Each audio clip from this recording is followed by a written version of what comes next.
We believe that all men are created equal. To the magnificent mosaic that is America. From radio beacon to radio beacon. I have a dream today. Change has come to America. Believe me. Help is on the way. Knock, knock. Who's there? It's a figment of your imagination. Randi Rhodes Show. Turn up your mind. Sources telling ABC News a steady spate of witnesses has been appearing before a federal grand jury seated in Wilmington, Delaware, with more expected in the coming weeks. The target, Hunter Biden. This is the FBI and federal prosecutors focus on Hunter Biden's tax payments and his work overseas, including business deals in China and his ties to Ukrainian energy giant Burisma. According to sources, among the critical questions, did Hunter Biden follow the rules and register as a lobbyist for a foreign entity? Biden served on the Burisma board when his father was vice president, something he admitted to ABC's Amy Robach was a mistake. At the time, you never thought this might not look right. You know what? I'm a human. And you know what? Did I make a mistake? Well, maybe in the grand scheme of things, yeah. But did I make a mistake based upon some unethical lapse? Absolutely not. Republicans in recent days pushing for more scrutiny of Hunter Biden. During his confirmation hearings, Attorney General Merrick Garland vowed there would be no White House interference in this investigation. Whether charges are brought or not, this will be one of the most scrutinized cases during Garland's time in office. Yeah, well, that would be sad. If that's one of the most scrutinized, that would be sad. Okay, so Hunter Biden. Hunter Biden. This grand jury that has been seated since 2018. So that's the point of telling you that the Biden administration isn't interfering. It's because the Biden administration didn't do one thing. They didn't lift a finger. They didn't change out any personnel. They didn't tell Delaware or anybody that is at the Attorney General's office in Delaware not to prosecute or to end the grand jury or to, no, nothing. They're letting it go with the same exact prosecutor. Everything is exactly the same as it was in the Trump administration when they first started to look at Hunter Biden's tax situation. That is what this case is. This is a case about whether or not Hunter Biden paid his taxes and if he was acting as a lobbyist in foreign countries, if he was acting as, Paul Manafort, Michael Flynn in Russia, like that. So here's the entire sum and breadth of what the China deal with Hunter Biden is. It lasted 14 months from beginning to end. It started in 2017. His father was not president in 2017. Go ahead, check me, see if I'm right. I think Donald Trump was president in 2017. Okay, so it started in 2017, and this deal was... It was the Cathay Bank of China created a bank account between Hunter Biden and a man who wanted legal representation from Hunter Biden.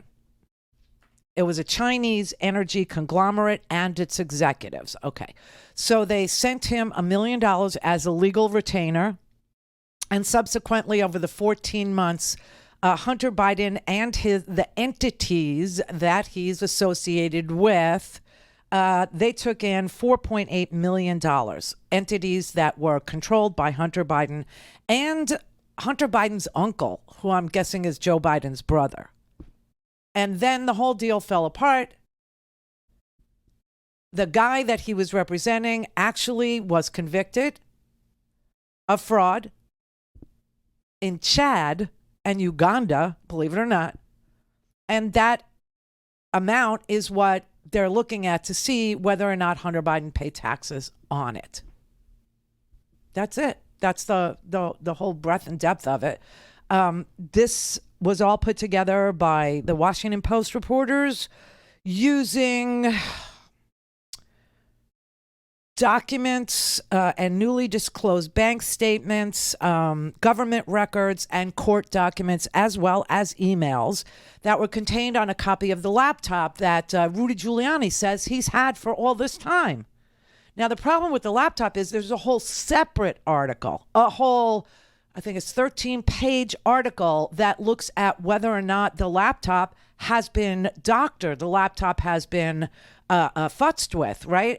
They can't vouch for the veracity of all the crap that's on that laptop since Rudy Giuliani and others have had it in their chain of custody. And now they're saying the hard drive is a mess. You can't authenticate a whole bunch. They said they can authenticate 22,000 emails. They can, because there are certain, Google marks that are left if you go through Gmail.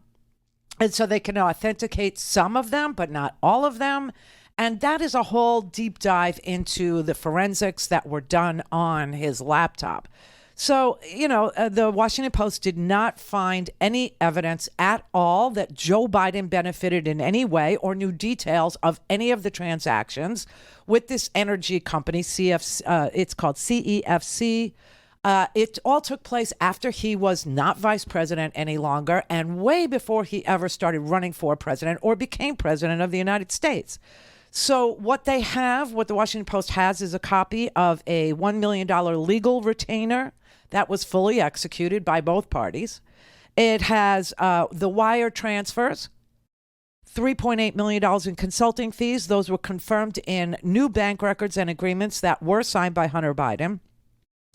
And that's what they're basing this report on. Now, of course, yesterday we were going down that memory lane road about the work that Paul Manafort did in, Ukraine, right, where he was sitting in the fake little Russian republics called Donetsk and Luhansk in the Donbass region, which we now are all very familiar with. That's where Paul Manafort's office was, in the Russian-controlled fake republics in the Donbass region, right? And he was representing Viktor Yanukovych. I'm sorry, I always screw the Shenko and the Yanukovych up. One's a good guy. Yanukovych a good guy. Yanukovych is a bad guy who fled to Russia and was tried in Ukraine for treason and convicted in Ukraine. That was Paul Manafort's client. And Paul Manafort just said on an ABC, which is, conservative talk radio in New York. I mean, this is, Rush Limbaugh's, it's Sean Hannity. This is their station. Said just a couple days ago he was on there saying, I made $60 million. So what? I mean, so what? I don't try to hide it. But he was also convicted here, Paul Manafort was, of money laundering because he was trying to hide it. So, what are you going to do? What are you going to do? So if Hunter Biden didn't pay taxes on this money, if Hunter Biden did do something illegal, if Hunter Biden was over there acting as a lobbyist and didn't register under the Foreign Agent Registration Act, FARA, which Paul Manafort didn't either. His entire lobby shop, he said, he did have some registered lobbyists in his lobby shop. They took in $60 million lobbying in Ukraine for this criminal. Then Hunter Biden will, also go to jail if he didn't pay taxes. I'm guessing, but that's what they're looking at. I don't even get what the there. What's the there? Why should we be, talking about Hunter, except that Hunter Biden had a cocaine problem and made some really bizarre videos during that time period in his life that are, salacious and interesting to watch. But the copy of the laptop that's being perused now by the Washington Post. See, the Washington Post repeatedly asked Rudy Giuliani and Steve Bannon, who had a copy of the data, if they could review it before the election, because Rudy was all over TV saying he had the laptop, remember?